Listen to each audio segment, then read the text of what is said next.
This is a silver chart on a weekly basis, and silver's getting slammed this morning. Seems like it's recovering slightly, but now that I'm looking at this chart again, like I said, in 2020, vision is looking back, not looking forward. You're not clairvoyant looking forward, but I do have to state that originally I thought this bottom for silver was going to be here around in April sometime, and down to maybe 24, 25. That actually might be the ultimate low that we're going to hit here before it starts taking off. I use this weekly chart because it becomes more clear. And then I see people, saying like, drawing other lines with this garbage, like, I'm not talking about my favorite technical analysis person, Endless Mountain, but some of these other ones, they'll be stating, there's a line here, and it's going to hit a resistance point here. I think this is just going to hit a lower low. That's really what it is. It's the same kind of garbage that happened in 2008. It's the same, almost the same thing.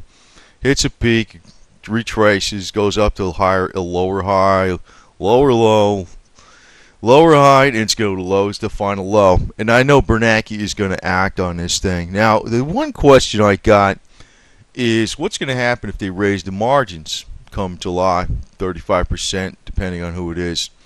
Now, for most of the commodities, actually, that probably was due to the Obama administration. I think they're trying to hold down commodities during election year. He doesn't have my vote anyway, and neither does Mitt Romney or any of those jerks. I'll be voting for Ron Paul, and I don't totally trust the deal with him. But as a doctor, if he says medicinal marijuana oil is something that should be allowed and the federal government shouldn't interfere with, he's a good doctor, so I'll vote for him. But I do have to point out that I think this is going to probably retrace all the way down. It may take a little longer because than we expect, and I got a feeling it's going to fake us out again. It might actually rise a little bit to close to 30 for a while. It's going to be a slow, painful lowering of the price, and then it's going to drop down. That might be the case. It might actually rise up for a little bit, almost get up to 30, and then start taking the downward route. So this thing doesn't look... Now, obviously, you could short the market. I just don't like shorting silver. I mean, I was doing it for a while. I hate it, though. I hate shorting silver, and I just don't want to do it at this price. And we did notice there was a lot of outflows from AGQ, so who knows? Who knows? Maybe it's not the good bet anyway.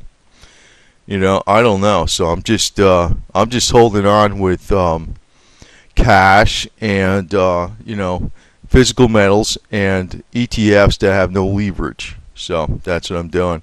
So you get to see today, this morning, everything's down. Gold, silver, platinum, palladium, oil, the whole deal. And the dollar's up. It's a little bit over 80.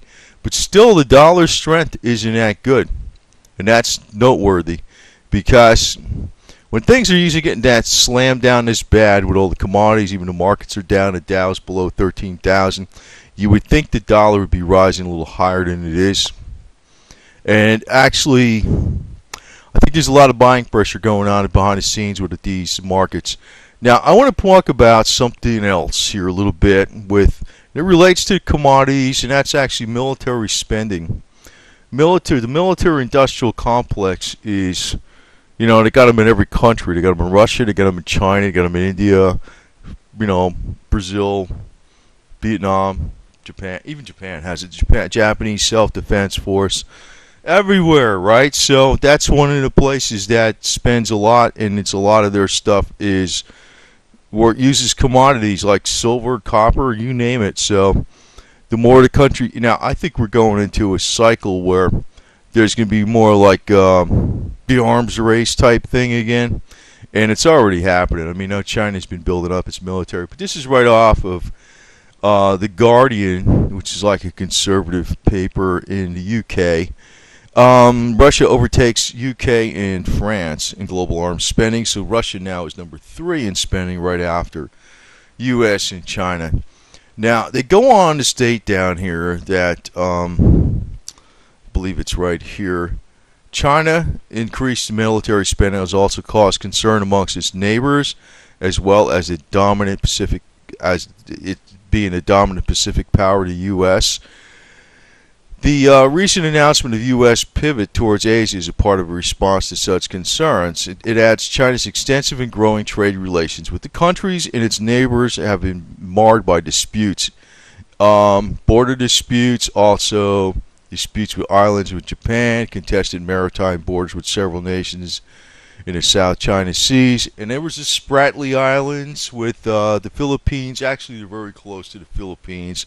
China's kind of claiming them because there's oil over there. So what's going to happen is there's probably going to be like a global arms race. This is kind of like the 30s going before, when it leads up to World War II.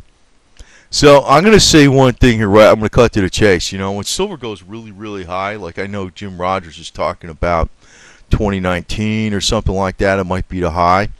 Well, you know what? I think that it's going to be kind of a mixed blessing because we might be in very tense times by that time. And, you know, don't really like this deal that's coming down because, you know, that's probably what's going to actually drive the price of commodities very high, is arms races between countries. And we've probably already seen arms races between China and, you know, India's building up because of China, border disputes, Vietnam, China, you know, you name it. So, officially China is committed, this is off another article. I'll display the link, I'll show my reference and everything. Officially, China is committed to what is called, in its old slogan, a peaceful rise. Its foreign policy experts stress their commitment to rules-based multipolar world. They shake their heads in disbelief at China's suggestions that China sees itself as a near-peer military competitor with America. Actually, I think that's a scam. I think they do see themselves as that, but, you know, whatever. Everybody's got their egos throughout the world. In the South and East China Seas, though, things look different. In the past 18 months, there's been clashes between Chinese vessels and ships from Japan, Vietnam, South Korea, and the Philippines over territorial rights in the resource-rich waters. A pugnacious editorial in the state-run, Chinese state-run, Global Times, just like Russia Today is run by the Russian state. You know, our stuff is run by the corporate state. How's that? Last October of 2011 gave the warning, if these countries don't want to change their ways with China, they will need to prepare for the sounds of cannons. Cannons, huh? Anyway, we will be ready for that, as it may be the only way for the disputes in the sea to be resolved. That's not a government pronouncement, but it seems that the censors permit plenty of freedom of press when it comes to blowing off nationalistic steam. So, you know, that's, you know, I could see a strategy that's going on here, like for actually the U.S. Western military planners would probably say, let them do their thing. You know, that's what I would say. Go kill each other, have fun. Anyway, but I do want to point out those types of events are actually what's going to cause the metals to go up, because military spending, actually there's a lot of silver used in a lot of different things the military uses. It goes in a lot of missiles, it goes in a lot of components, and it will drive the price of a lot of things up, like copper. You know, copper will go up a great deal if there's a lot of military spending. And if you look back to World War I, you know, how much money was made on the areas that were into like copper mining and things like that? A hell of a lot. A hell of a lot. So this is probably why the metals are really going to start, you know, longer range, or really start heating up because of increased military spending. So it's going to be a mixed blessing when your metals really go up, because who knows what kind of tensions there are going to be in the world. Quite a bit. But don't need to be doing all this garbage, but that's what they're going to do, because that's what they always do. You know, as far as some of the commodities that people are always fighting over, industrial hemp is probably one of the things that can replace most of them, but, you know, they're not going to do that. So, anyway, but I do want to point out that I think this year we're going to have an explosive, you know, price increase in silver. That's going to happen, even though there's damn thing is taking too long to actually go to its bottom point.